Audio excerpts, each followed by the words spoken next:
അമിത്ഷായുടെ സന്ദർശനത്തിന് പിന്നാലെ തന്നെ അദ്ദേഹം ഒരു അജണ്ട പ്രഖ്യാപിച്ചിട്ടുണ്ട്. 2026 തിരഞ്ഞെടുപ്പിൽ കേരളത്തിൽ BJP അധികാരത്തിലെത്തുമെന്നാണ് പറയുന്നത്. അതോടൊപ്പം തന്നെ വരുന്ന തദ്ദേശ സ്വയംഭരണ സ്ഥാപനങ്ങളുടെ തിരഞ്ഞെടുപ്പിൽ വലിയ മുന്നേറ്റം ഉണ്ടാക്കണമെന്ന് നേതൃത്വത്തോട് ആവശ്യപ്പെടുകയും ചെയ്തു. അദ്ദേഹത്തിൻ്റെ ഈ പ്രഖ്യാപനങ്ങളെല്ലാം വളരെ വേഗത്തിൽ കേരളത്തിൽ നടപ്പിലാക്കാൻ കഴിയുമോ? പത്രമാധ്യമങ്ങളെല്ലാം വലിയ തലക്കെട്ടോടുകൂടി കൊടുത്തിട്ടുണ്ട് ഈ വാർത്ത. അമിത്ഷായുടെ ഈ പറച്ചിൽ അതൊരു വെറും വാക്കായിട്ട് എനിക്ക് തോന്നുന്നില്ല. അങ്ങനെ വെറും വാക്ക് പറയുന്ന ഒരാളല്ല അദ്ദേഹം. പാർട്ടിയുടെ മുൻ അധ്യക്ഷൻ കൂടിയായിരുന്നു, ഇപ്പോൾ ആഭ്യന്തര വകുപ്പ് കൈയാളുന്നു. വളരെ നമുക്കറിയാം, നരേന്ദ്രമോദി, അമിത്ഷാ അതൊരു അച്ചുതണ്ടാണ്. അവരുടെ ഒരു വലിയ ബ്രെയിനാണ് ഈ ഓരോ തെരഞ്ഞെടുപ്പ് സമയത്തും നമ്മൾ കണ്ടിട്ടുള്ളത്. അപ്പോൾ അമിത്ഷാ അങ്ങനെ പറയുന്ന ഒന്നല്ല. കാരണം 2024 ലോക്സഭാ തിരഞ്ഞെടുപ്പുമായി അദ്ദേഹം തൃശ്ശൂരിൽ വന്നിരുന്നു. ആദ്യമായി സുരേഷ് ഗോപിയെ ഒരു സ്ഥാനാർത്ഥിയെ ഉയർത്തിക്കാട്ടുന്ന അദ്ദേഹമാണ്. അപ്പോൾ അദ്ദേഹം പറഞ്ഞു തൃശ്ശൂർ പിടിക്കുമെന്ന് പറഞ്ഞപ്പോൾ വലിയ രീതിയിൽ ഈ സംശയം എല്ലാവരും ഉന്നയിച്ചിരുന്നു. അതുപോലെ വേറെ ചില സംസ്ഥാനങ്ങളും ഇതുപോലെ പറഞ്ഞ സമയത്ത് ആസാം, ത്രിപുര, ഒഡീഷയൊക്കെ പറഞ്ഞപ്പോഴും പലരും പരിഹസിച്ചിട്ടുണ്ട്. കേരളത്തിൽ ഉൾപ്പെടെയുള്ളവർ പരിഹസിച്ചിട്ടുണ്ട്. അവിടെയൊക്കെ ഇപ്പോൾ ആരുടെ കൈകളിലാണ്? BJPയുടെ കൈകളിലല്ലേ. ഇത് പറയുമ്പോഴും പരിഹസിക്കുന്നവരുണ്ട്. പക്ഷെ കേരളത്തിലെ കാലാവസ്ഥ, രാഷ്ട്രീയ കാലാവസ്ഥ അനുദിനം മാറിക്കൊണ്ടിരിക്കുകയാണ്. ഇത് പറഞ്ഞതിന് കാരണമെന്ന് തോന്നുന്നത് ഇപ്പോൾ 24 ലോക്സഭാ തെരഞ്ഞെടുപ്പിൽ ഉണ്ടാക്കിയ ഒരു മുന്നേറ്റം, ഇവിടെ കോൺഗ്രസ്സിന് ഉണ്ടായിക്കൊണ്ടിരിക്കുന്ന ബലം ക്ഷയിച്ചുകൊണ്ടിരിക്കുന്നു. CPM ആണെന്നുണ്ടെങ്കിൽ LDF നിരവധി പ്രശ്നങ്ങളെയാണ് അഭിമുഖീകരിക്കുന്നത്. അവിടെ ആ കേസുകളൊക്കെ എടുത്തു പറയുന്നുണ്ട് അമിത്ഷാ. സ്വർണ്ണക്കടത്ത്, അതുപോലെ തന്നെ ലാവ്ലിൻ കേസ്, പിന്നെ പോപ്പുലർ ഫ്രണ്ടിൻ്റെ പ്രവർത്തനം ഇവിടെ പല രൂപത്തിലും സജീവമാണ് എന്നൊക്കെ പറയുന്നുണ്ട്. അപ്പോൾ ഇടതുപക്ഷത്തിൻ്റെ ദോഷകരമായിട്ടുള്ള കാര്യങ്ങൾ എണ്ണിയാണ് പറയുന്നത്. ഇതിലൊക്കെ അഡ്ജസ്റ്റ്മെൻറ്റ് BJPയുമായി നടത്തുന്നു എന്ന് പറയുമ്പോൾ ഈ കേസുകൾ എണ്ണി പറയുന്നു. അപ്പോൾ അതിന് തിരിച്ചടി CPMന് തീർച്ചയായിട്ടും കിട്ടും. കോൺഗ്രസ്സിന് ഇവിടെ ഉയരാൻ കഴിയാത്ത ഒരു സാഹചര്യമുണ്ട്. പൂട്ടിപ്പോകുന്ന ഒരു പാർട്ടിയാണെന്ന് അമിത്ഷാ പറഞ്ഞിരിക്കുകയാണ്. ഇനി എനിക്ക് തോന്നുന്നത് ഈ പഞ്ചായത്ത് തിരഞ്ഞെടുപ്പിൽ ഇവർ വലിയ ഉന്നം വയ്ക്കുന്നുണ്ട്. BJP ഒരു 25% വോട്ട് നേടുമെന്നാണ് പറയുന്നത്. ഇതിലൂടെ അവർ നേടിയെടുക്കാൻ പോകുന്നത് നിരവധി പഞ്ചായത്ത് വാർഡുകളും പഞ്ചായത്തിൻ്റെ ഭരണം, പിന്നെ ചില മുനിസിപ്പാലിറ്റി ഭരണമുണ്ട്. കോർപ്പറേഷനാണെന്നുണ്ടെങ്കിൽ ഈ തിരുവനന്തപുരം കൈയെത്തും ദൂരത്ത് നിൽക്കുകയാണ്. തൃശ്ശൂരിൽ ഇപ്പോഴത്തെ ഒരു സാഹചര്യത്തിൽ നേടിയെടുക്കാം. 24 ലോക്സഭാ തെരഞ്ഞെടുപ്പിൽ കയറിയ മുന്നേറ്റം തൃശ്ശൂർ ജില്ലയിലെ പലയിടങ്ങളിലും, ഇപ്പോൾ കൊടുങ്ങല്ലൂർ മുനിസിപ്പാലിറ്റിയൊക്കെ വളരെ ഭരണം അടുത്ത് നിൽക്കുകയാണ്, ഒരു സീറ്റിൻ്റെ വ്യത്യാസത്തിൽ.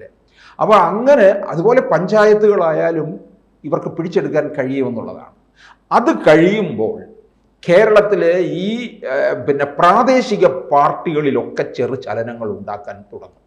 കാരണം 26 LDFോ UDFോ അധികാരത്തിൽ വരുന്ന ലക്ഷണം കാണുന്നില്ല എന്ന് മനസ്സിലാക്കുമ്പോൾ രണ്ട് മുന്നണികളിലുമുള്ള ഈ പ്രാദേശിക പാർട്ടികളെ, ചെറു ഘടകകക്ഷികളെയൊക്കെ കൂടെ കൂട്ടാൻ NDA തയ്യാറാകും.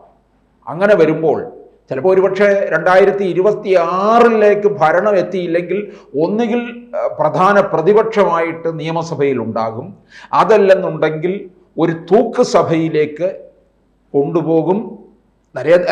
അമിത്ഷാ മുമ്പ് പറഞ്ഞിട്ടുള്ളത് കേരളത്തിൽ 2031 അധികാരം പിടിക്കണമെന്നാണ് പറഞ്ഞിട്ടുള്ളത്. പക്ഷേ ആ അമിത്ഷായാണ് ഇപ്പോൾ പറയുന്നത് 2026 അധികാരത്തിൽ വരുമെന്ന്. പണ്ട് സുരേന്ദ്രൻ പറഞ്ഞ 35 സീറ്റ് പോലെ അല്ല ഇത് കേട്ടോ. അമിത്ഷാ പറയുമ്പോൾ അത് കാര്യമായിട്ട് എടുക്കത്തുള്ളൂ. കാരണം അമിത്ഷാ രാഷ്ട്രീയത്തിൽ ഇക്കാര്യത്തിൽ ചാണക്യൻ തന്നെയാണ്. അപ്പോൾ ഇപ്പം നോക്കിക്കോ, രണ്ട് മുന്നണികളിലും ഘടകകക്ഷികൾ ധാരാളമല്ലേ. പിന്നെ അതിനോടൊപ്പം മറ്റൊരു പ്രധാനപ്പെട്ട കാര്യം, കോൺഗ്രസിനകത്ത് തരൂർ ഇപ്പോൾ എങ്ങനെ നിൽക്കുന്നു? തരൂര് ചിലപ്പോൾ കോൺഗ്രസിൽ എന്തെങ്കിലും ഒരു പിളർപ്പുണ്ടാക്കാൻ സാധ്യതയുണ്ട്. തരൂരിനെ കോൺഗ്രസ് പാർട്ടിയിൽ നിന്ന് പുറത്താക്കിയിട്ടില്ല. തരൂരൊട്ട് കോൺഗ്രസിൽ നിന്ന് പുറത്തു പോകുന്നുമില്ല. ഇങ്ങനെ നിൽക്കുകയാണ്. ഈ കോൺഗ്രസ് BJPക്ക് അനുകൂലമായ ഒരു BJP ഒരു മോർച്ചയായി മാറുകയാണ്.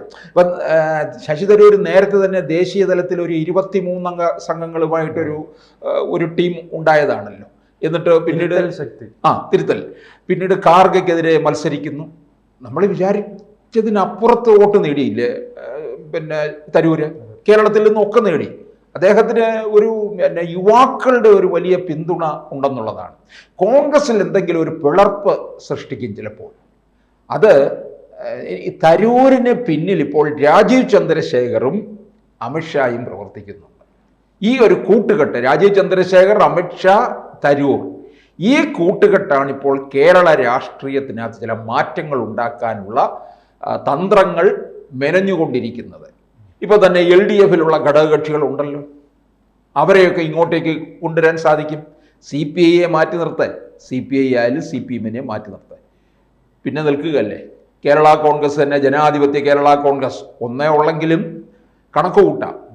പിന്നെ ബാലകൃഷ്ണപിള്ള, നമ്മുടെ ഗണേഷ് കുമാർ, പിന്നീട് NCP, RJD, ഇങ്ങനെ നിൽക്കുകയല്ലേ. ഇവരെയൊക്കെ തന്നെ കൊണ്ടുവരാൻ കഴിയും.